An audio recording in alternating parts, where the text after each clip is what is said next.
She had earned every single thing she owned, but none of it could stop a stranger from looking right through her like she wasn't even there. Zara Mwendi had grown up with nothing, the kind of nothing that gnaws at you in winter, that makes you wear the same shoes 2 sizes too small because your mother worked double shifts and still couldn't make the numbers add up. She had clawed her way out of a Baltimore row house with 1 scholarship, 1 relentless dream, and a refusal to let the world's indifference become her identity.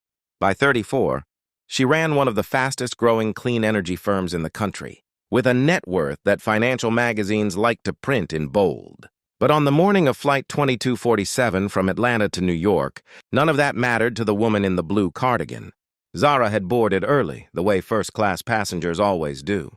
Quietly, efficiently, without ceremony. She wasn't the type to announce herself. She tucked her carry-on in the overhead bin, settled into seat 3A by the window, and pulled out the worn paperback she always carried when she flew, a battered copy of Toni Morrison's Song of Solomon, that had been with her since college. The leather seat was wide and cool. The morning light came through the oval window in clean, pale slabs. For a moment, everything felt still. Then came the woman in the blue cardigan. She moved down the aisle with the particular confidence of someone who had never once been told no, dragging an oversized tote bag that clipped the shoulders of everyone she passed.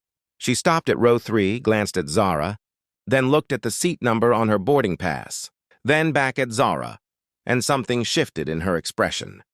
Not confusion. Something colder than confusion. "You're in my seat," she said. Zara looked up from her book. "3A," she said simply, holding up her boarding pass. The woman didn't look at it. "I always sit by the window," she said, as though that settled the matter. There was a beat of silence, the kind that holds its breath. Other passengers slowed without stopping, glancing over the tops of their phones.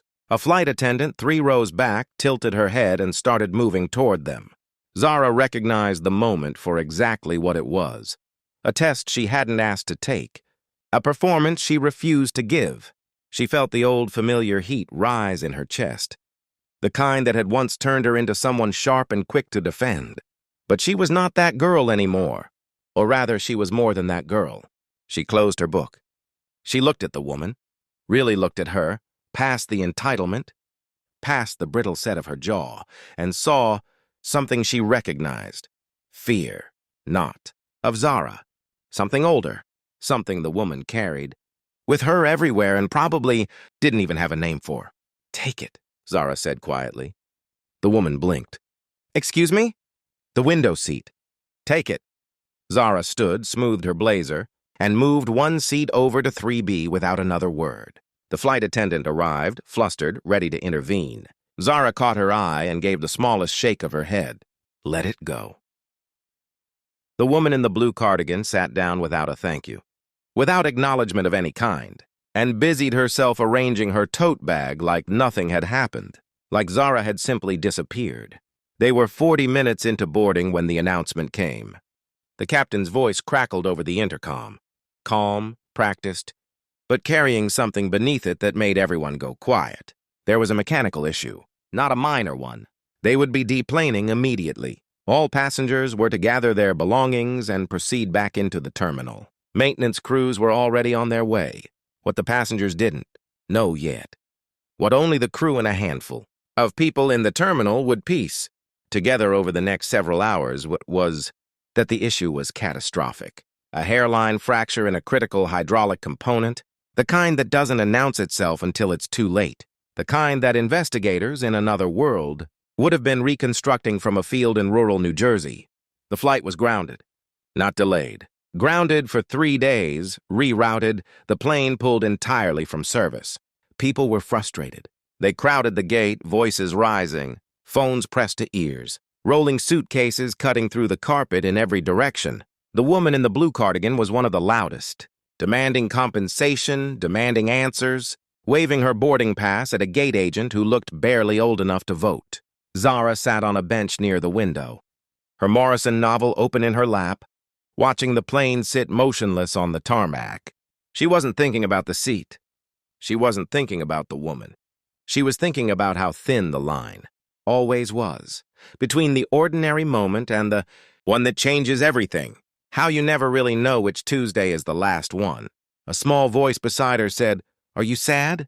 She turned.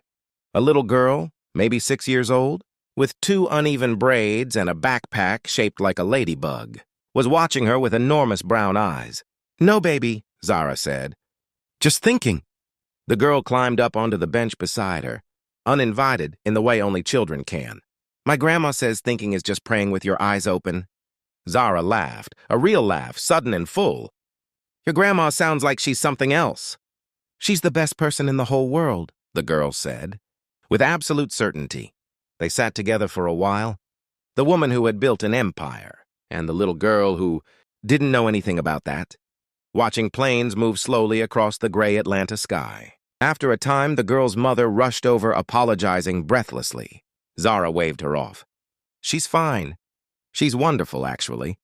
What happened next was the part that would never make the news, because it wasn't the kind of thing that gets filmed or reported. Zara noticed that the mother, young, exhausted, clearly stretching, every dollar to make this trip happen was at the rebooking counter, being told the earliest available flight would cost significantly more than her original ticket. Her shoulders were doing that thing shoulders do when a person is trying very hard not to cry in public. Zara walked over. She didn't make a speech. She didn't perform generosity. She simply told the gate agent to charge the difference to her card, gave the mother her business card in case there were any further issues, and walked away before the woman could even form a proper sentence of gratitude. She bought a terrible airport, coffee, and found a quiet corner and called her assistant to reschedule 3 days' worth of meetings. Later, much later, the woman in the blue cardigan would learn, through the particular cruelty of a viral social media post she absolutely did not mean to be part of, that the woman she had displaced was Zara Mwendi, founder and CEO of Lumina Energy, ranked among the 40 most powerful women in American business. There would be think pieces. There would be commentary. People would argue about what it meant, but Zara never commented, not once, because to her, that wasn't the story. The story was a little girl on a bench, telling her that thinking was just praying with your eyes open. The story was a mother whose shoulders finally dropped when someone, for no reason she could explain, decided to see her. The story was an ordinary Tuesday that could have ended very differently, and didn't. She had given up a window seat. She had kept something far larger, and somewhere over the Atlantic, in a sky she never entered that morning, the version of that day that didn't happen quietly dissolved, leaving behind only this: a woman reading Morrison in an airport, a child with a ladybug backpack, and the radical, unfashionable, quietly revolutionary act of choosing grace when no one would have blamed you for choosing otherwise. The story comes in at approximately 1,400 words. It opens with a gut-punch emotional line, builds tension through the seat confrontation, pivots hard with the grounded flight reveal, and lands on a heartwarming climax with the little girl in the quiet act of paying for a stranger's rebooking. Zara never claps back, never seeks recognition. And that restraint is what makes her humanity hit hardest.